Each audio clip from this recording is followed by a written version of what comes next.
Okay. My name's John Rees. I'm from the Don't Extradite Assange campaign here in London, and I'd like to welcome all those who've joined us so far. There's over 100 people already on the Zoom meeting, and more on Facebook, on Twitter, and on YouTube, where you can all catch up with this meeting if you're not on Zoom. So welcome to you all. I see there's people from around the globe participating in the meeting, and certainly our panel is a global panel as well. So I won't waste any more time. This is a meeting on why it is that reporters and journalists should be concerned with the most important political trial, certainly, that this country has seen in this century, the trial of Julian Assange, currently begun at the Woolwich Crown Court at Belmarsh Prison and continuing, or meant to continue, on the 18th of May. Now, to get some perspectives on what journalists should be doing, what journalists have been doing about this case, we've got a fantastic international panel with me today. I'll introduce them as we go along. But first, I'd like to call on John Pilger, who's an internationally renowned, award-winning journalist. His most recent documentary on the National Health Service was shown on British television and in theatres just before Christmas. Couldn't have been more timely, but he's also a long-term supporter of Julian Assange. He's joining us from Australia, so it's a good evening for you, John, and just give us your views really on where we are with the Assange case. Thanks, John, and thank you for arranging this. It's terribly important. There's no more important case, in my opinion, than Julian's.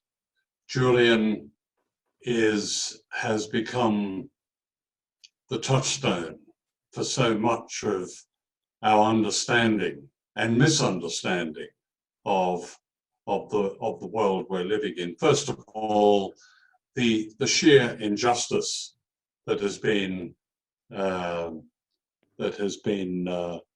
dished out to Julian, and it's always worth reminding people. I'm sure the audience probably needs no reminding, but Julian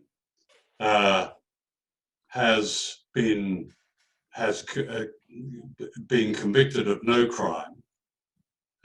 He's never been charged with any crime in Britain. He is in a prison that caters for some of the most serious cases. He is a remand prisoner, and his situation, as you said, is that his extradition hearing is due to start in May, though that's probably unlikely under the present circumstances. But the very nature of this extradition hearing is what makes this so outrageous. There are something like 17 charges in an indictment that itself is concocted. All but one of these charges is based on a 1917 law in America, the Espionage Act. The Espionage Act was hurriedly passed by Congress in 1917, near the end of the First World War, as America entered it, to deal with dissent, to deal with anti-war dissent. And there was a lot of dissent during the First World War in the United States against joining Europe. So in a way, it's quite appropriate. Here we have a law, utterly political in every way, was meant to deal with against joining Europe objectors, and to deal with those who were opposing the entry of the United States in the war, being used against Julian Assange, whose only crime is journalism. And Julian's, and of course I use the term crime ironically, Julian has the revelations of WikiLeaks, and especially those mentioned in the indictment, collateral murder, the Iraq war logs, revealed to the world in detail the truth of American power across the world, something I knew as a reporter for a very long time in Southeast Asia, the kind of atrocity that was committed by the Apache helicopter was not uncommon in Vietnam, but we didn't have the kind of evidence that WikiLeaks produced. We didn't have the fine detail that WikiLeaks has produced. And so the public service that Julian and WikiLeaks has performed has been quite extraordinary. He's revealed what we're not supposed to know, and that is how our governments commit the most serious war crimes. So it's the kind of, I mean, in terms of an extradition hearing, the charges themselves are so ludicrous in law that they should have been thrown out on the first day. And no doubt we'll discuss that in this panel, just the charade of Judge Vanessa Barretz's court, her show trial, most of it in Woolwich Crown Court, which in fact is an extension of Belmarsh Prison. Julian's health is poor. He suffers from a lung condition, and yet he's not on the list of so-called non-violent prisoners that Buckland, the Justice Minister, Secretary, is considering or is beginning to release from prisons to protect them from the spread of coronavirus throughout the prison system. Britain has 83,000 people in prisons, the highest number in Europe. Many of them are in dense and unsanitary conditions. As I understand it, that Julian is back in solitary confinement, ironically now to protect him from this virus. But even if he goes into the video room for those rare meetings he might have with his lawyers, the video room itself is dangerous because other prisoners have been there, and there is evidence that at least one prisoner has contracted and perhaps, I think, has died from the virus, and perhaps others. So it's very dangerous for him there. He is, in every sense, without flying into the rhetoric, if you like, of agitprop, he is a political prisoner. That's an accurate description of what Julian is.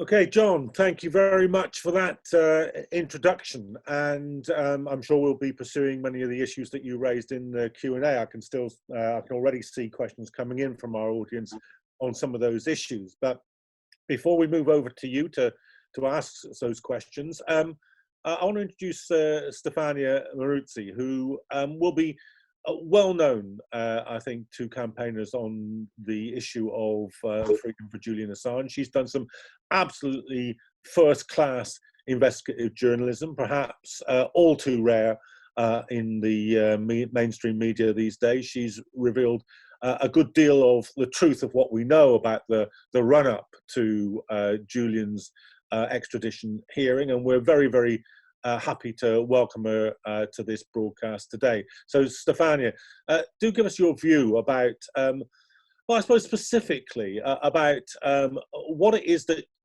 you've been doing that's revealed some of the truth here that perhaps much of the mainstream media just doesn't really do.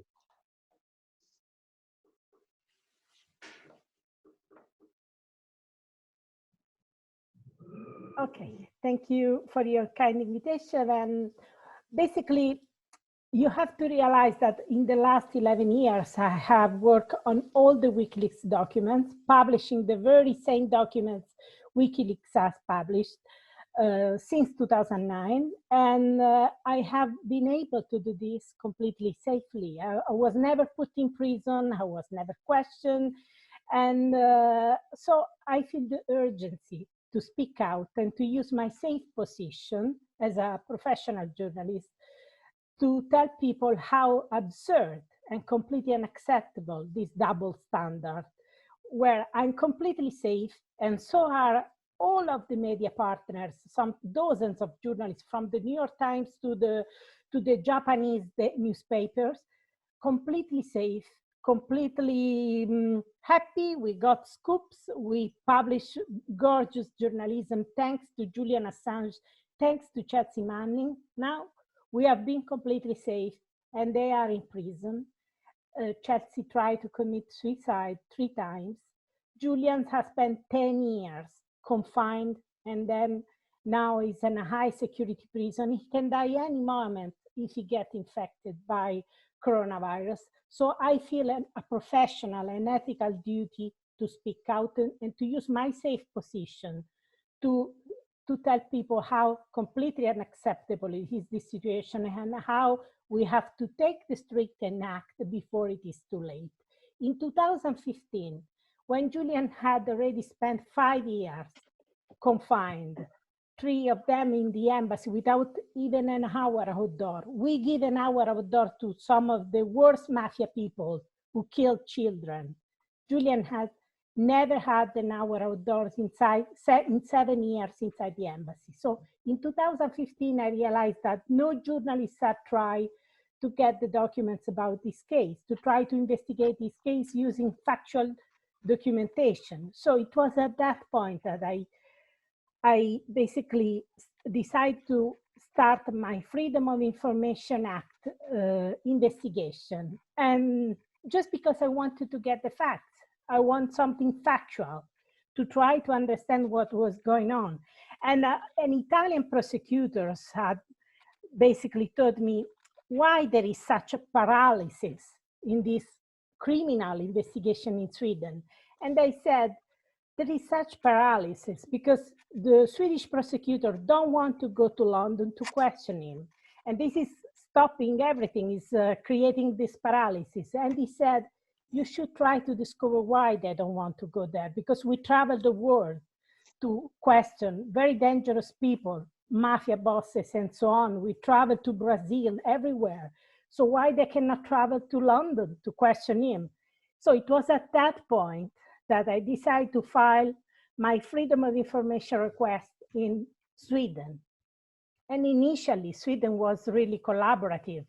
And that was my strategy. My strategy was, if I can get any information from Sweden, which is an open jurisdiction when it comes to freedom of information, I can use whatever I get from Sweden as a picklock to get information from other jurisdictions which are less effective, less open when it comes to freedom of information. And it worked.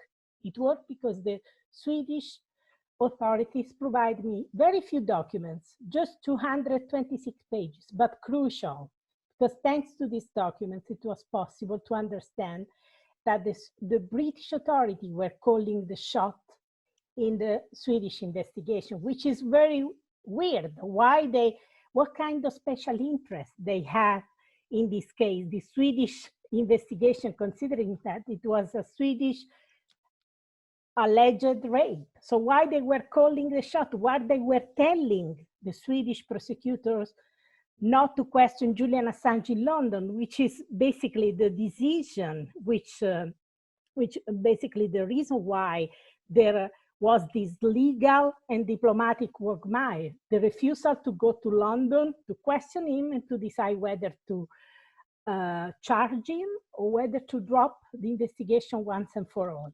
So thanks to this email I got from Sweden under the Freedom of Information Act, it was possible to establish that it was the UK Crown Prosecution Service who had told the Swedish prosecutor, don't come to London to question him only after extraditing him. And thanks to these documents, it was possible to establish that back in 2013, even the Swedish prosecutor started to questioning the UK strategy of not questioning Julian Assange in London, but just extraditing him to Sweden. So even the Swedish prosecutor in 2003 realized that this was creating a judicial paralysis, a diplomatic paralysis, because at that point, there was even a diplomatic case in addition to the legal case.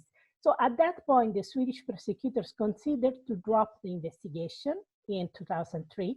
But again, the UK Crown Prosecution Service told them, don't you dare get cold feet. So they were against the possibility of closing the Swedish investigation. Again, you ask yourself, why? I mean, this was a Swedish investigation about alleged rape. So what kind of interest the UK authorities at the Crown Prosecution Service had in keeping this investigation going on in a completely paralyzed situation? So the Swedish documents were absolutely crucial. But then when I tried to go to the Crown Prosecution Service and ask for the complete correspondence, for the full correspondence with their Swedish counterpart, they refused to provide any document. So at that point, I have to sue them, getting lawyers, and we went to the tribunal. At that point, a few weeks before going to the tribunal, appearing before a tribunal, they started releasing me some documents highly redacted, but these documents were really important. Why? Because thanks to these documents, my lawyers and I discovered that they had destroyed crucial emails about the case, because they were telling us, we did provide you all the documents we have, and we checked, we discovered gaps. So for example, there were no emails about the week Julian had basically took refuge in the embassy. It was impossible that during that week, the Swedish prosecutor and the UK Crown Prosecution Service had not communicated.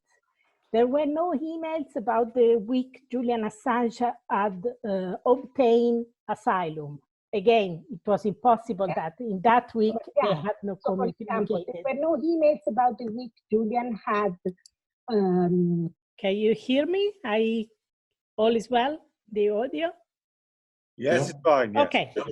So basically, thanks to these gaps, we discovered, my lawyers and I asked the UK Crown Prosecution Service, could you please explain why there are these crucial gaps in your correspondence? And it was at that point that they said, we don't know, we destroyed the documents. And we say, why you destroyed the documents? These are crucial documents about a criminal case which is still ongoing, is highly controversial, is high profile. Why did you destroy the documents? To this day, we are still fighting to discover why they destroyed the documents. No authority, no UK authority has asked a kind of inspection or investigation on the destruction of crucial emails. And I'm still fighting in the UK, in Sweden, in US, and Australia to get the full documentation. You have to realize that the UK Crown Prosecution Service is basically the very same agency in charge of the US extradition request. And they have this story of destroyed documents, telling the Swedish prosecutors not to question him in London. So it's very suspicious the way they have behaved in this case. And now they are in charge of the UK extradition request. And before the tribunal, during my freedom of information litigation, they openly said that they will treat this extradition like an extradition of a mafia killer or a drug dealer or whatever. This is completely unacceptable. You cannot treat a journalist who's exposed war crimes, who exposed torture, who exposed serious human rights violation, as you are extraditing a drug dealer or a mafia killer. You cannot accept this. For me, it's completely unacceptable. And so I'm still fighting to get all documentation. I have 7 lawyers fighting in 4 jurisdictions, 7 lawyers working for very little. And I'm tremendously grateful to them for this work because I want to get the facts. as a journalist, I need to get the facts, and I don't want to give up. I want to use my safe position as a journalist to get Julian out of Belmarsh, to get him free and able to expose war crimes, and to get free and safe all the WikiLeaks journalists, because I feel this duty. Stefania, thank you very much for that. And that brings me now to our final speaker. He was the ABC news chief in the Middle East. He's written for Newsweek, he's written for The Observer. He's been a very strong supporter of Julian Assange. So it's a great pleasure to welcome Charles Glass. He's on the line from Italy. Charles, I hope you're safe, and please do tell us your view on the political situation as it affects this case. Well, I think one thing, maybe it is appropriate to be in Italy at the time of COVID-19 during this ordeal for Julian. I read a piece recently on Consortium News by Ray McGovern, former intelligence agent, American intelligence agent, who's now in something called the Veteran Intelligence Professionals for Sanity, who asked a very pertinent question. If WikiLeaks were running at full speed, as it was before Julian was confined because of the Swedish charges, wouldn't a lot of those whistleblowers have felt safe to bring their information to WikiLeaks about COVID-19 in the very early stages to alert the public about what was really happening, and to push aside all the disinformation that was coming out that caused the long delays in governments dealing with this problem? WikiLeaks was the safe locker for whistleblowers who wanted to bring to the attention of the public serious wrongs in the world, but without risking imprisonment themselves or loss of livelihood themselves. Remember that not many places are safe depositories. Remember back in 1983, when a British civil servant, Sarah Tisdall, knew that the British government was concealing the fact that the United States was going to deploy cruise missiles on British soil. Now, the Russians knew about this, their spies knew about this. It wasn't a secret in the intelligence community. But the British public didn't know that its landscape was going to be used in this way with the attendant risks to British safety. But it was a matter of public concern, whether you were for it or against it. So she, as a conscientious civil servant, tried to bring it to the attention of her superiors who pushed it aside. So she took it to The Guardian. And The Guardian published the information, quite rightly. But when the government demanded the papers that she had provided it from The Guardian turned it over. She ended up in prison. So people don't feel safe with The Guardian or with the New York Times. WikiLeaks was the safe place to go. Now its work is being constricted because its personnel are working most of the time to try and save Julian's life, to try and prevent either his dying of COVID-19 in Belmarsh prison or being sent to the United States and spending the rest of his life, 175 years under the Espionage Act charges, the rest of his life in a federal maximum security prison with people like El Chapo, the drug king, and mass murderers, serial killers, in solitary confinement for the rest of his life, where he would probably die long before his natural life ran out. This fate for Julian, either in Belmarsh or in American federal prison, has to be avoided at all costs. And WikiLeaks has to stay up and running as this place where whistleblowers can safely tell us, the public, what's going on. And I think one of the terrible tragedies of this whole case has been the perversion of the British justice system in order to get one man. Stefania has brought out these documents which show clearly that this prosecution of Julian is political.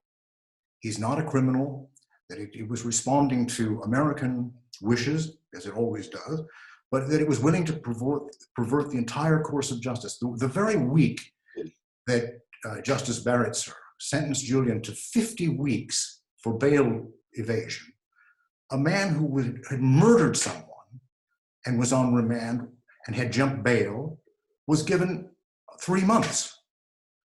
Now, how is it that, an alleged murderer gets less time than a man who has not committed any crime? The whole thing reeks to high heaven, and the sooner it's dealt with, the sooner that Julian is released, the sooner that the British stop responding, stop perverting their own justice system in order to please the US, the sooner all these things happen, the better. And the better for us journalists, because Julian is taking the hit for us. As Stefania said, newspapers around the world published the WikiLeaks documents, the New York Times, El País, The Guardian, et al. But they're not being charged because these are big, powerful institutions. So the one who will take the hit was the man who provided them with the documents that gave them their scoops, that gave them their journalism prizes, that gave them their headlines. And a lot of them are not coming to his defense, which is, I think, disgraceful. In any case, I'm rambling on, but that's it for the moment.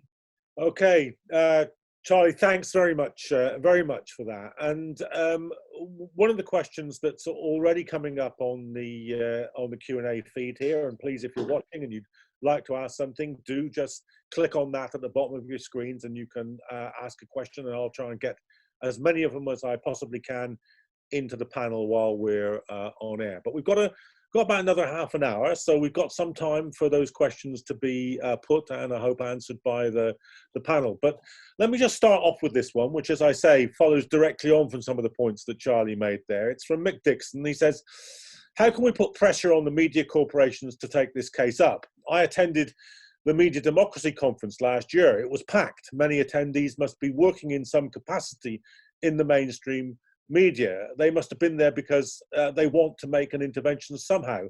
How can we help them? And it seems to me that that's a really good question for a meeting about journalists and the Assange case. Now, Stefania, I'll come to you first. You've said a lot about your methods of work. They obviously aren't the methods of work of quite a lot of mainstream journalists. What's your view? What's your answer to Mick's question there?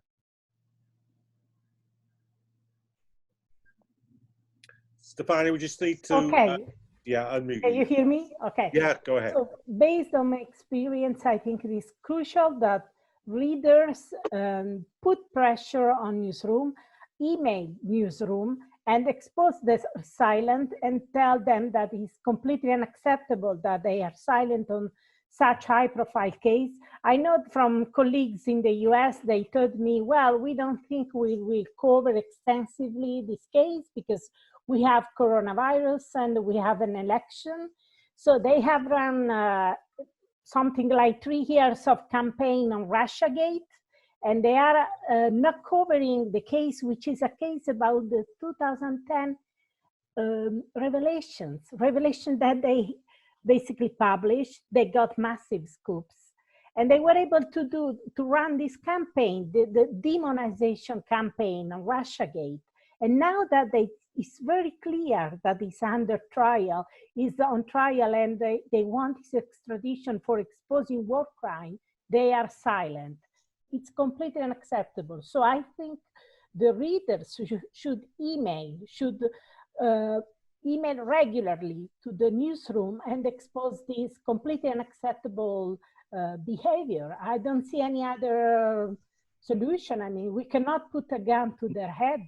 Only public pressure. We can use, that's all we have, you know. Stefania, thanks very much for that. Charlie, I mean, you've been in major news corporations. What works in terms of getting a change in tone or a change of direction in the kind of coverage that they give a case like this? Well, the only thing that really works is to buy it. So if you want to buy the New York Times and change the editorial policy, then that will work.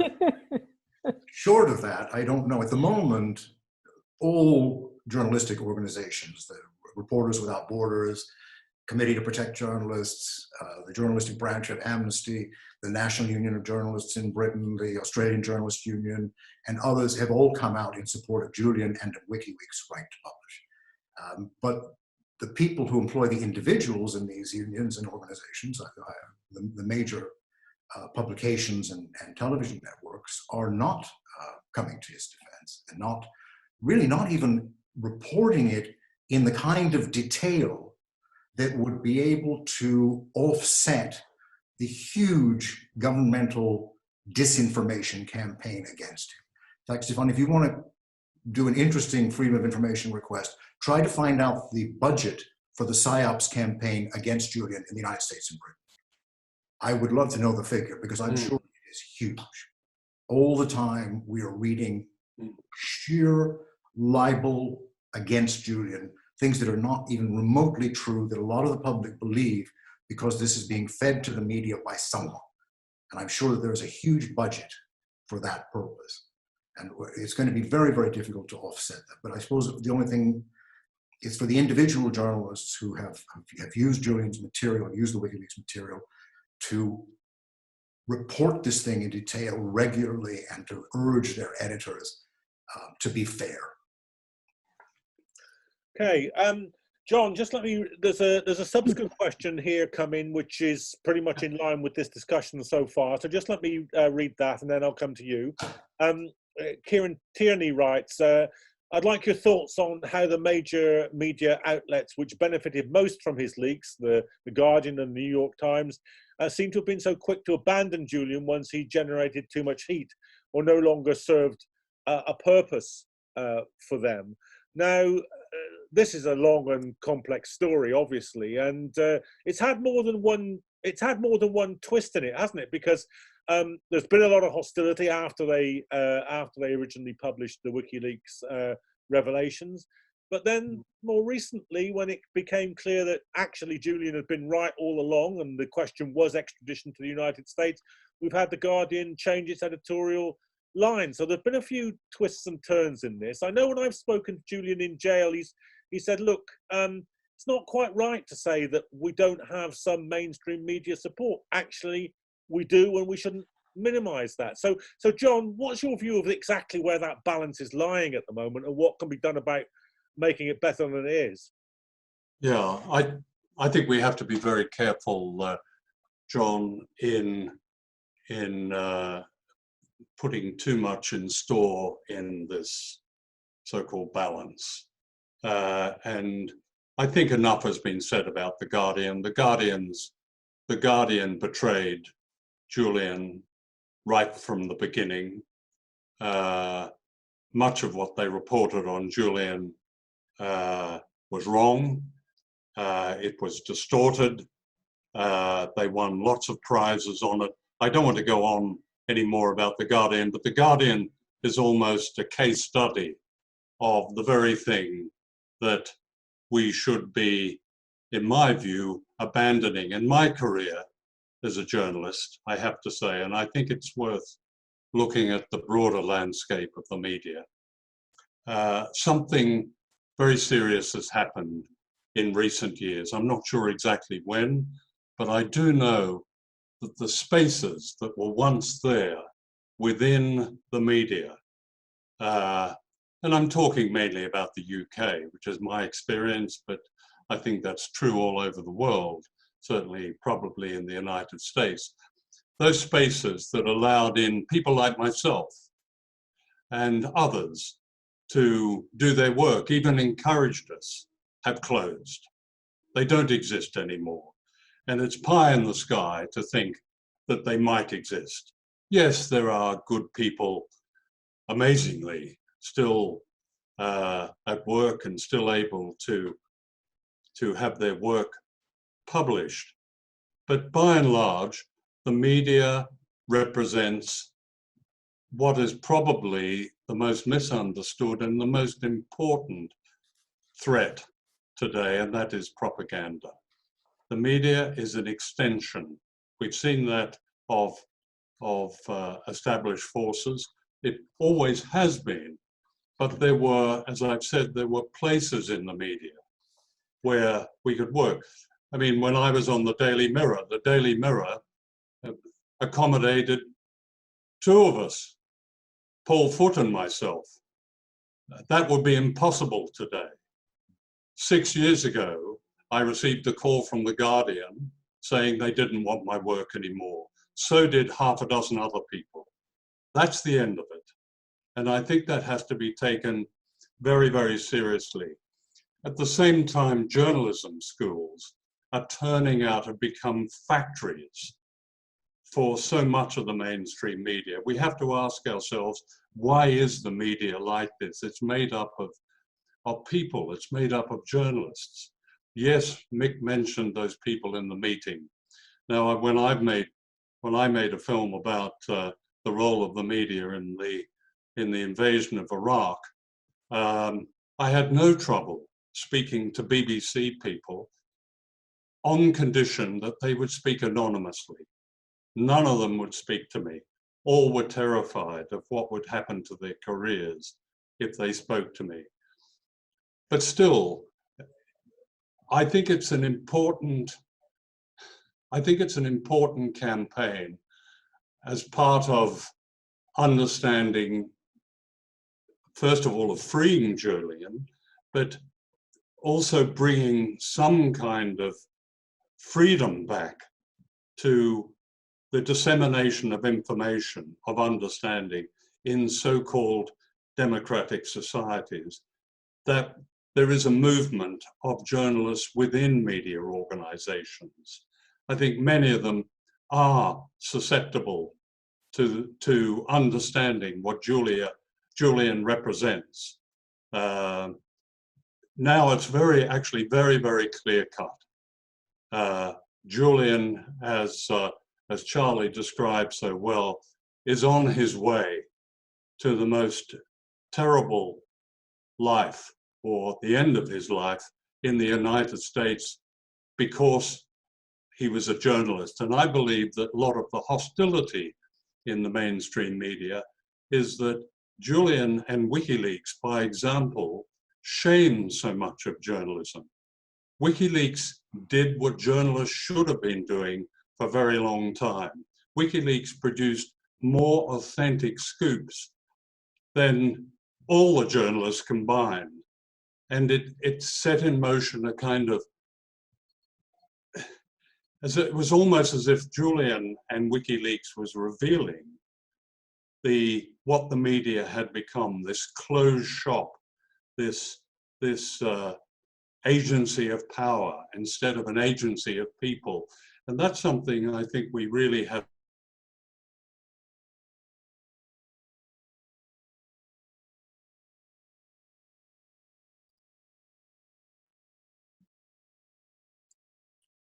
Hello. Screen is frozen. John, are you still with us? Because sounds as if your sound disappeared on here. I think you'll have to reconnect. Okay, John, I think you might have to reconnect with us there. But thanks for that contribution. And I think it did address some of those questions. I see Mick Dixon's replied on the question and answer thing, saying John is so right here. So at least the questioner thought that you'd got that answer right. I'd like to just let you know that there's about 1,700 people following this on Twitter and hundreds more on Zoom and on Facebook. So I'm glad to see that the message is getting out to a wide audience. Some of the people following us now are saying that they'd like to talk a little bit more about the immediate situation. Of course, as for the rest of politics, the coronavirus has altered the debate.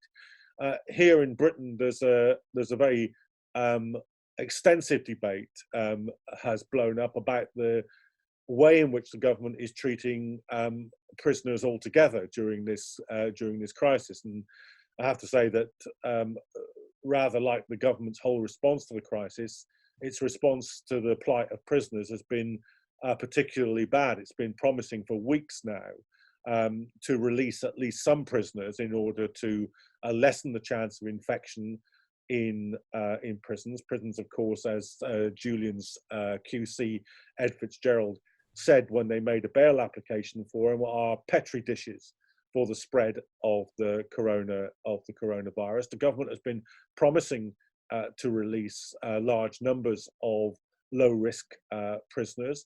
It hasn't even done that. The numbers are still in double figures, as I understand, not the 4,000 that the government talked about let alone the 15,000 that various prison reform charities and indeed the Prison Governors Association are saying are necessary.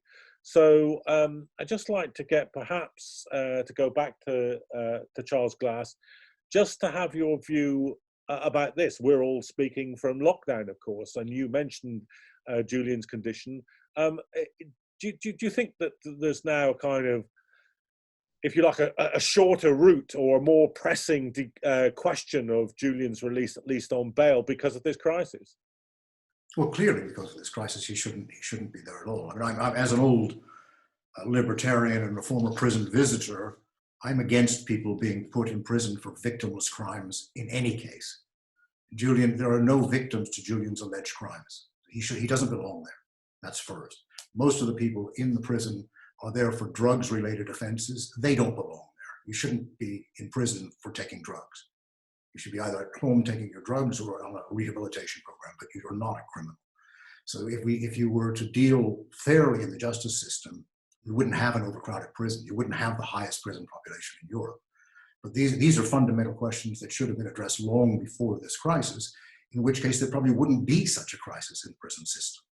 But I mean, there seems to be a lot of hope about that COVID-19 will make us reconsider all of our priorities and the world will be a better place when it's all over. I doubt it. I think it'll go on pretty much the same way. I mean, if the First World War, when tens of millions of people died basically for nothing, didn't change anything, I don't think this will change anything either. Although I would like to think that it would. It is time to look at the whole prison system. It's time to look at the under-resourcing of the National Health Service, which should have been dealt with when the austerity program began, and it should have been stopped. The efficiencies that were forced on the NHS, efficiency meaning you only keep enough supplies for the day so that you don't have a large inventory piling up. Well, we see where that has led. It's led to health workers catching the virus because they can't be protected. There are lots of fundamental questions that this has thrown into relief, but which were always there, but were not being dealt with. I don't know that they will be dealt with later. Stefania, let me put that issue to you as well. I mean, well, both issues really. The immediate question of Julian's safety in prison and what can and should be done about that, but also the issue that Charlie raised there. I mean, if there were ever a moment when an organisation like WikiLeaks were necessary, trying to get transparency out of government institutions about the coronavirus crisis is surely it. Absolutely. I mean, and first of all, you have to realize that I feel the urgency to speak out about this situation precisely because of this coronavirus crisis, because I see an imminent risk, Julian Assange, because we know how bad the prison, he was not getting proper treatment even before. You can imagine now that there is such massive crisis and resources are very limited, and there is no chance to know what is really going on. If you try to file a freedom of information request in these days, it's highly problematic because they are busy with all sorts of people, all sorts of matters. So it's a real black hole, and in this black hole they can do whatever they want. And I'm sure it will be very convenient for the UK authorities if Julian died out of coronavirus. No man, no problem. They will have not to face the problem of extradition and so on. So how convenient it would be for them. So I'm actually terrified about this situation. I'm actually terrified, especially if you consider how cruel they have been. I mean, if you go through the documents, the Freedom of Information Act documents I obtained from the Crown Prosecution Service, you realize they never ever had any concern about this man inside the embassy, not allowing him to get treatment at the hospital, losing weight. How cruel his situation. And this cruelty is going on. They said, we won't release him because he's not serving a sentence. You know, they are not releasing him because he's not getting a sentence. This is completely mad. You should release people who are not serving a sentence, you know, and you should keep the very dangerous criminal in prison, or you should be careful they don't damage people. How mad it is admitting we are not releasing because he's not serving a sentence at all. That's completely mad. If we had serious media, they would destroy authorities like this. They would protest. They would say how absurd it is, all this situation. You have to realize that when the Russian journalist Golunov was arrested, the Russian journalists basically tried to protect him. They spoke out. They basically came out. They stood in solidarity, and it worked.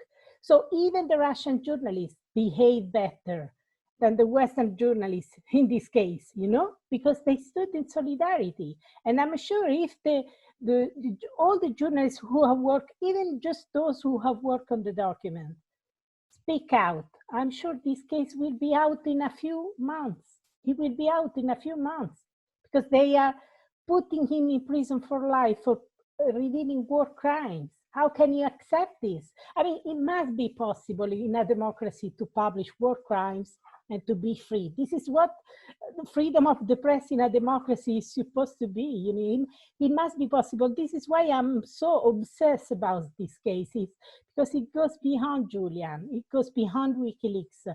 I want a society where you can expose war crimes and you can be free and safe. And I want to contribute to create this society through my journalism, because if you cannot expose war crime and be free, what kind of freedom of the press you have? You know, you have the freedom of the press where you have the leaks, those approved by the government. We know that they publish, the New York Times, the Washington Post publish the leaks all the time, and they are authorized leaks, and they never have trouble. And when you don't have unauthorized leaks, unauthorized disclosures revealing war crimes, that's where you get in trouble and you have your life destroyed.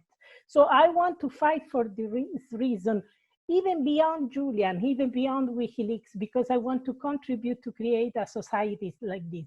And this coronavirus crisis gives you the urgency to do this. I'm not sure if you realize that right now, as we speak in the UK, you have an intelligence agency, an infamous intelligence, an infamous intelligence firm, Palantir, by Peter Thiel. And the first time I learned about this infamous intelligence firm, collaborating with the CIA in Iraq, in Afghanistan, and with the immigration authorities in the US to fight migrant refugees. The first time I heard in my life about them was thanks to Julian Assange, because Palantir was basically enrolled by the Bank of America to prevent WikiLeaks publishing their documents. And they prepared an anti-WikiLeaks plan, which was basically what really happened, a dirty war to destroy the reputation of Julian Assange and WikiLeaks. And this is what has happened. So this Palantir has now been contracted by the UK National Health System to fight coronavirus. I will get mad to have my health data in the hands of such people. I don't know why the UK newspaper are not making a fuss. I would be completely mad. So it's in these times where we are under lockdown, there is no freedom of information, there is little coverage. We are working from home, so we have limited opportunity to talk to people, to meet people, and so on. It is in this time that we mostly need adversarial journalism, the kind of leaks we have thanks to WikiLeaks. Right. So I want to fight, because it must be possible to do this kind of journalism. It must be possible to reveal war crimes and be completely free and safe, you know? Okay. Stefano, thanks very much. John, let me come to you. There are some journalists, I think now, even some mainstream journalists actually very concerned about the fact that Julian's trial is planning, or the judge plans, for it to reconvene and go ahead on the 18th of May. Now, there's a requirement in this country that justice be seen to be done, that it be public justice.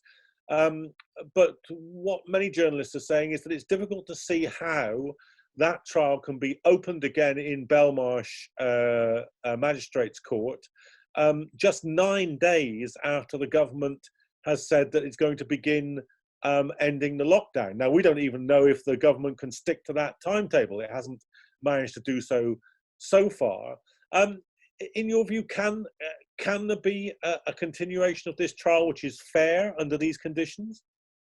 John, I think it's a wider thing there. And before, I mean, the Guardian must have shares in Zoom, I think, before I was lost. It's about journalism, and I accept that those two mainstream journalists you're probably quoting out of all the thousands that have remained silent during Julian's ordeal might be raising this question. But we're talking here about journalism. There should be, journalism is often rather romantically called a fourth estate. There should be a fifth estate now. It's no point, the idea that we should be somehow joining up with a mainstream media, which is closed as far as Julian's case, if anything proves that the mainstream, so-called misnamed mainstream media is now closed to being a true media, it's Julian's case. There has to be a movement of journalists, and they can be journalists, as I think Nick's question brought up, about journalists in particular who are prepared to go to public meetings, who are prepared to show their faces. But journalists have to speak up. That, in my view, that should be the message from this meeting. All journalists, wherever they are, for whom they're working, they need now to speak up, because the whole thing is so rotten. This what you've just raised about the court case starting 9 days later. Well, we both know that it's almost impossible for Julian's lawyers to have proper discussions with him. He doesn't have he's not given the facility, the time. For months he wasn't given the time. Even on the way to the court in late February, he was carrying court documents. They were taken from him. The whole thing is a farce. And it's only journalists acting as journalists playing what is basically a traditional role. What that journalists right from the beginning, when they were agents of people, not power, that has to be returned to that. But the old fourth estate should be abandoned, and there has to be a different movement of journalists. Around the Julian Assange case, that's incredibly important because it's so urgent. But also it affects them, as I think you pointed out at the beginning. It affects all of them. If they're allowed to put Julian away, they can put anyone away. The intimidation is such that, and I can't remember who of us raised this question.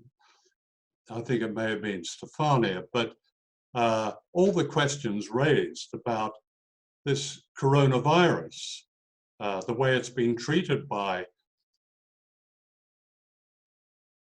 stand up in front of lecterns which have written on it, protect the NHS, when they've spent decades, they and their cronies, destroying the NHS. You know, how much of this do we take? How much of this do journalists take without speaking out, without investigating it? Hancock talking about personal protective equipment, one lie after the other. The same with Michael Gove, talking about testing per month, one lie after the other. Now, why hasn't there been the kind of journalism that have held these people to account during this coronavirus crisis? I would suggest a lot of it has to do with their own fear that what has happened to Julian, even if it's subliminal, what has happened to Julian might happen to them. That has to end. Journalists are either going to be real journalists or not at all. That's a terribly important thing, and it should be said to young journalists, those who come into the craft even with an idealism, and they still do, that it has to change. Because without journalism, people don't have a voice, and that's what's been lost here. Okay, thanks very much. Thanks very much, John. And there's a number of questions, as you would expect, saying what can we do, how can we campaign? So just before I come back to the three panelists for a final round of questions, we've been going for an hour now. I just want to say this, campaigning always makes a difference. So if you don't follow the Don't Extradite Assange Twitter feed or Facebook page or Instagram or YouTube, please do. That always helps. We always need money to campaign. If you can make a donation, please do, and please participate as fully as you possibly can in any of our activities. When we get back on the streets, please join us there. But in the meantime, do share this. The last time we did a broadcast like this, it was seen by some 80,000 people in the 24 hours after we made it. That's pretty much coming up on the Guardian's daily sale at the moment. So don't lose faith in the ability of social media to play a role here. So that'll be the last word you hear from me, apart from to say goodbye to you all. Thanks for watching. As I say, there are thousands of people watching this broadcast. But just to wrap it up, I want to go back to the panelists and ask them this. We've talked a lot about Julian's plight, and it's certainly a serious one. But the question I want to ask you now is, what will be the condition of journalism if the American government is successful in extraditing Julian Assange and is successful in prosecuting him? What would that mean for the practice of journalism? Charles Glass, let me come to you first about that.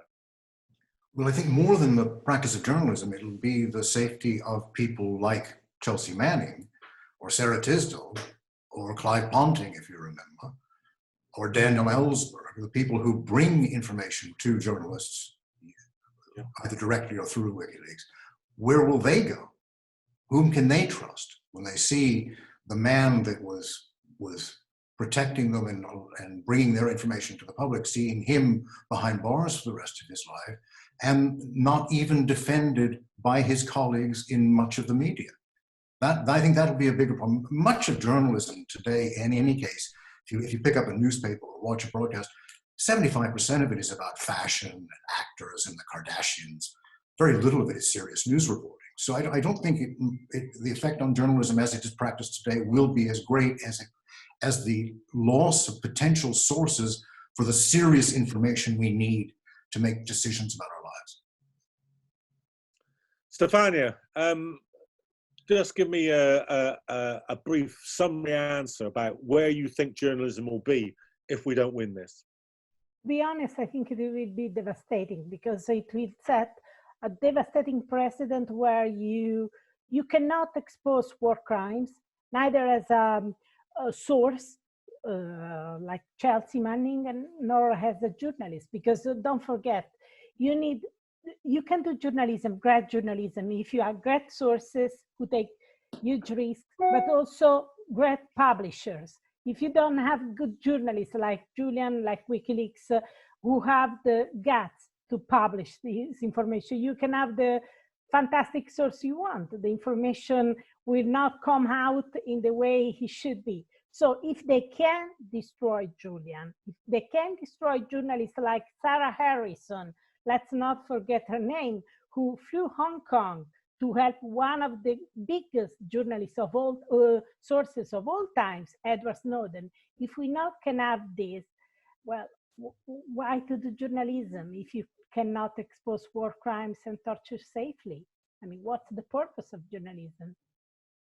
John, last word from you. Well, I don't think it makes any difference whatsoever. I think journalism has changed. It's been silenced. It's been silenced from within. There's been a sort of defenestration of the best. The best journalists are always those who go against the grain, who are mavericks, people like Charlie and Stefania and others, great investigative journalists like Seymour Hersh now, can't get published in the United States. People have been thrown out. So journalists, those who want to be journalists, those who understand how important journalism is, have to make the changes themselves. That's where the campaign should be heading.